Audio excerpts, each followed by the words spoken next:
یسوع کے لاسانی لاختہ نام میں آپ کو سلام۔ آئے ہم دعا کریں۔ اے آسمانی باپ، میں تیری حمد، تیری ستائش، تیری بزرگی کرتا ہوں۔ تو بے حد تعریف اور ستائش کے لائق ہے۔ آج کے خوبصورت وقت کے لیے دل کی گہرائیوں سے تیرا شکریہ ادا کرتا ہوں۔ خداوند، تو کلام کی گہرائیوں تک ہمیں لے جا، کلام کی گہرائیوں کو سمجھنے کا فضل عطا فرما۔ میں تیری منت کرتا ہوں ہم کے روح میں آگے بڑھیں، تیرے جلال میں آگے بڑھیں، تیرے کلام میں مضبوط ہوتے چلے جائیں، ایک ایک کو چھو اور کثرت کی برکت دے، یسوع کے قادر نام سے آمین۔ میرے عزیزو، ہم سیکھ رہے ہیں کہ ہماری زندگی کا محرک کیا ہے۔ آج اس پیغام کا پارٹ 2 ہے، اور میرے عزیزو، میں چاہتا ہوں کہ آپ اس بات پر غور کریں کہ ہماری زندگی کو چلانے والا محرک کون سا ہے۔ اور بہت سے لوگ ایسے ہیں جن کی زندگیوں کو مادہ پرستی چلاتی ہے، یعنی کہ دولت، مال، دنیا کی چیزیں انہیں چلا رہی ہوتی ہیں۔ آج کا جو پوائنٹ ہے، ہم غور کریں کہ مجھے کون چلا رہا ہے۔ کیا مجھے مادہ پرستی چلا رہی ہے؟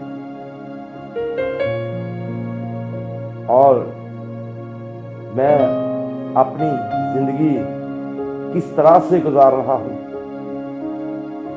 میں کیا حاصل کرنے کی آرزو رکھتا ہوں؟ میں حصول مال اور زر ہی میری زندگی کا نصب و لین ہے؟ اس رجحان یا محرک کی بنیاد یہ غلط فہمی ہے کہ یہ چیزیں مجھے چلا رہی ہیں۔ تو میرے عزیزو، ہمیں اپنی زندگیوں پر غور کرنا ہے۔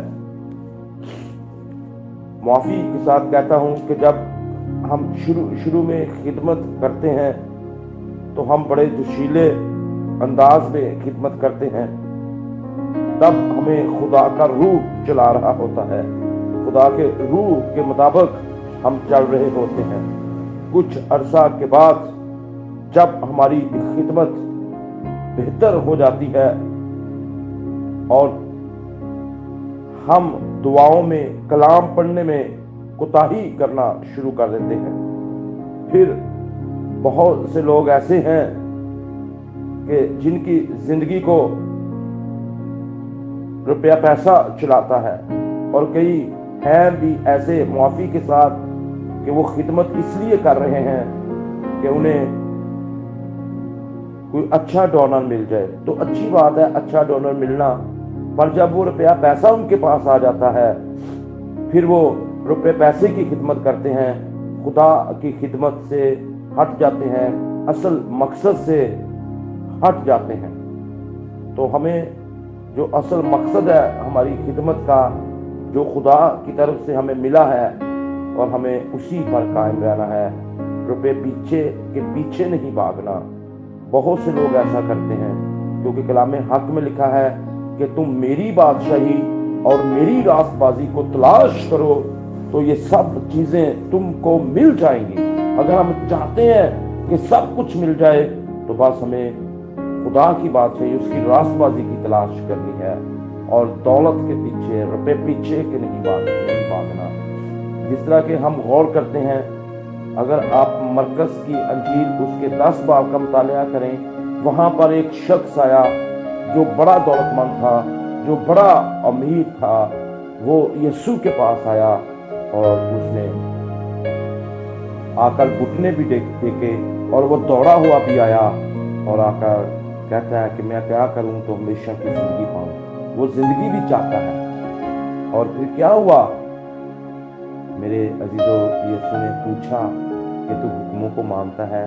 تو جانتا ہی ہے چوری نہ کرنا، زنا نہ کرنا، جھوٹ نہ بولنا، کسی کی جھوٹی گواہی نہ دینا۔ جب اس شخص سے یہ باتیں کرتا ہے، میں لڑکپن سے مانتا ہوں ان سارے حکموں کو، میں اپنے ماں باپ کی عزت بھی کرتا ہوں، میں دیا یکی بھی دیتا ہوں، लेकिन अगर हम गौर करें तो उसको चला कौन रहा था? मेरे अजीज़ों, उसको जब ये सवाल किया गया, यीशु ने कहा सब ठीक है। और कलाम हक में लिखा कि जब उसने ये बातें की कि मैं अपने माँ बाप की इज्जत करता हूँ, दयायकी देता हूँ, तो कलाम में लिखा कि यीशु को उस पर बड़ा प्यार है। यीशु को उस पर बहुत, यीशु ने उसके साथ मोहब्बत का इजहार किया। कहा कि तुम में एक बात की कमी है, तू अपनी सारी दौलत जो है गरीबों में बांट दे, अपना माल जो है बेच कर गरीबों को दे दे, तो तुझे आसमान पर खजाना मिलेगा और तू मेरे पीछे बोले। बाइबल फरमाती है कि वो बड़ा अमीर था, वो ना उम्मीद और गमगीन होकर यीशु के पास से वापस चला। किसने उसको गमगीन किया? किसने उसको दुखी किया? उसकी दौलत ने, क्योंकि वो दौलत परस्ती को नहीं छोड़ना चाहता था। दुआएं भी करता था, खुदा के हुक्मों को भी मानता था, माँ बाप की इज्जत भी करता था, दायकी भी देता था, लेकिन वो अपनी दौलत से प्यार करता था, वो यीशु से प्यार नहीं करता था। आज भी बहुत से लोग ऐसे हैं, जैसे यहूदा इस्करियोती खजांची बनना चाहता था, वो रुपए पैसे से प्यार करता था, वो यीशु से प्यार नहीं करता था।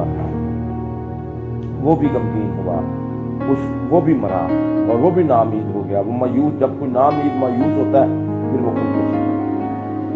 और मेरे अजीजों, आज हमें कौन चला रहा है? मादा परस्ती चला रही है। तो आज हम इन चीजों को पर गौर करेंगे, हमें गमगीन करेंगे, ये हमें नाउम्मीद वापस लुटाएगी। हालांकि यीशु के पास वो उम्मीद है, वो जिंदा उम्मीद है, और वो यीशु के पास से नाउम्मीद वापस चला गया। इसलिए यीशु मसीह ने कहा कि एक ऊंट का सुई के नाके में से गुजर जाना आसान है, पर एक दौलतमंद का खुदा के पास से दाखिल होना बहुत मुश्किल है। इसी तरह हम एक और शख्स को जानते हैं, और वो कौन है? वो शख्स सेंट फ्रांसिस। उसने जब ये हवाला पढ़ा तो वो भी बड़ा अमीर था, वो भी बड़ा दौलतमंद था। उसने कहा आज ये बात यीशु मेरे साथ कर रहा है। उसकी जितनी दौलत थी उसने सारी गरीबों को बांट दी, और वो खुद यीशु के पीछे हो लिया, टाट हो लिया, और यीशु के साथ माता परस्ती हमें छोड़नी होगी, फिर हम आगे बढ़ेंगे। ये क्यों छोड़नी है? क्या दौलत आपको खुशी दे सकती है? क्या दौलत हमारा तहफ़्फ़ुज़ कर सकती है? मेरे अजीजों, जो दौलत है, हाँ इसकी कुव्वत है, पर ये लामहदूद कुव्वत नहीं है। जब हम यीशु के पीछे आ जाते हैं तो यीशु के पास लामहदूद कुव्वत है, जिसका कोई अंदाजा नहीं कर सकता। दौलत से हम अपने रिश्तों को नहीं जोड़ सकते, मोहब्बत से अपने रिश्तों को जोड़ सकते। इसलिए मेरे अजीजों, मादा परस्ती न करें, मादा परस्ती से बाहर आए। और ये हमें आर्जी खुशी तो दे सकती है, पर मुकम्मल खुशी नहीं दे सकती। जिस तरह एक लाजर गरीब था और एक अमीर आदमी था, उसको आर्जी खुशी तो मिल गई, वो हर रोज पुतानी लिबास पहनता था और दोस्तों के साथ हर रोज पार्टी करता था। लेकिन मैंने ये नहीं कहता कि ये नहीं करना चाहिए, लेकिन हमने सारी चीजों का ख्याल रखना, और हर रोज ऐसा करता था। पर मेरे अजीजों, वो आरजी उसकी खुशी थी, और जब वो मरा तो आसमान पर पानी के कतरे को तरस रहा था। आज हमें कौन चला रहा है? अपनी जिंदगियों पर गौर करें, क्योंकि चीजें और हालात में तो कोई तब्दीली नहीं आती, इसलिए बिलाखिर हम उनसे उकता जाते हैं और ज़्यादा नई और ज़्यादा बड़ी बेहतर चीज़ों की आरज़ू करने लगते हैं। ये भी खाम ख्याली है कि मेरे पास ज़्यादा होगा तो मैं ज़्यादा अहम और आली कदर हो जाऊंगा, मेरी कदरों कीमत का मुतय्यन हमारी कीमती अशिया, माल और दौलत नहीं होता। खुदा की नज़र में इस बात की कोई अहमियत नहीं कि मादी तौर पर आप किन किन चीज़ों के मालिक हैं। रुपया पैसे के बारे में सबसे बड़ी खामख्याली ये है कि ये जितना ज़्यादा होगा मैं उतना ज़्यादा महफूज होऊंगा। ऐसा नहीं है। दौलत को कहते हैं लोग ये ढलती छाँव की तरह है। बहुत से अनासर हमारे अख्तियार और कंट्रोल से बाहर हैं, जिनके पास दौलत घड़ी भर में छिन सकती है। हकीकी तहफ़्फ़ुज़ उस चीज़ में है जो आपसे कभी छीनी नहीं जा सकती, वो है खुदा के साथ आपका रिश्ता। आप खुदा के साथ अपने रिश्ते को मजबूत करें और देखें कि खुदा आपको किस तौर पर आगे बढ़ाएगा, किस तौर पर आपकी ज़िंदगी में ब्लेसिंग आएगी। और मेरे अजीज़ों, पसंदीदगी बहुत से लोगों को पसंदीदगी चलाती है। वो दूसरों को खुश करना चाहते हैं, दूसरों के पसंदीदा बनना चाहते हैं। वो अपनी ज़िंदगी को अपने जीवन साथी के पसंदीदा बनाना चाहते हैं। वो अपनी औलाद या अपने उस्तादा के पसंदीदा बनना चाहते हैं और अपनी ज़िंदगी को उनके हवाला कर देते हैं। बहुत से अफराद बालग हो चुके हैं, लेकिन वो इसी कोशिश में लगे रहते हैं कि किसी ना किसी तरीके से हम दूसरे लोगों को खुश कर सकें। जो इस फिक्र में लगे रहते हैं कि उनके हम मर्तबा हम उम्र लोग उनके बारे में क्या सोचते हैं। बदकिस्मती से जो लोग इस धुन में लगे रहते हैं कि किसी तरह से दूसरों को खुश कर सकूं, वो अपने लिए कुछ नहीं कर पाते। और मैं आपको बताना चाहता हूं कि शायद आप जो है कामयाबी की सारी कुंजियों से वाकिफ नहीं हो, लेकिन मैं आपको नाकाम होने की एक कुंजी ज़रूर बताना चाहता हूँ। हर एक को खुश करने की कोशिश करना, इस फिक्र में मुबतला रहना कि दूसरे मेरे बारे में क्या सोचते हैं, इस बात की पक्की ज़मानत है। वो अपने ज़हन में ये बात बैठा ले कि आप अपनी ज़िंदगी के लिए खुदा के मुकासद से गुमराह हो जाएंगे। यीशु ने खबरदार कर दिया है कि कोई दो मालिकों की खिदमत नहीं कर सकता। मत्ती 6:24 में दुर्बलूस रसूल ने कहा कि अगर मैं आदमियों को खुश करता तो खुदा का बंदा न ठहरता। आप खुदा के बंदे नहीं बन सकते।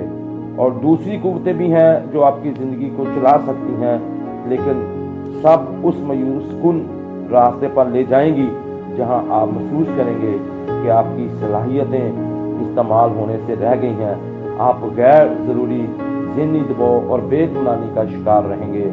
और मेरे अजीज़ों, मैं चाहता हूँ कि आप कामयाब ज़िंदगी बसर करें, ज़िंदगी जिसकी रहनुमाई हो, जो कंट्रोल में हो और जिसकी सिमत बंदी खुदा के मकासद से हो। कोई बात इससे ज़्यादा अहमियत नहीं रखती कि खुदा के मकासद जान लिए जाएं। अगर हम खुदा के मकासद को नहीं जानते तो कोई चीज़ जो है, कामयाबी, दौलत, शोहरत या खुशी तभी तौर पर हमारी ज़िंदगी में इस नुकसान को पूरा नहीं कर सकती। मकसद के बगैर ज़िंदगी एक बेमानी नकलो हरकत है और बेसिमत सरगर्मी है। इसलिए मेरे अज़ीज़ों, मकासद के बगैर ज़िंदगी हकीर और खफीफ और बेमज़ा है। इसलिए अपनी ज़िंदगी के मकासद को जानें कि खुदा ने आपको किस लिए बनाया है, और इसलिए अपनी पसंदीदगी को छोड़ें, मादा परस्ती को छोड़ें और खुदा के हुजूर आएँ और उससे पूछें कि मुझे मेरी ज़िंदगी का मकसद क्या है। जब वो ज़ाहिर हो जाए तो आपकी ज़िंदगी बामानी ज़िंदगी बन जाएगी। तो कलाम हक का पढ़ा और सुना जाना हमारे लिए बाइस बरकत, बाइस मसरत हो।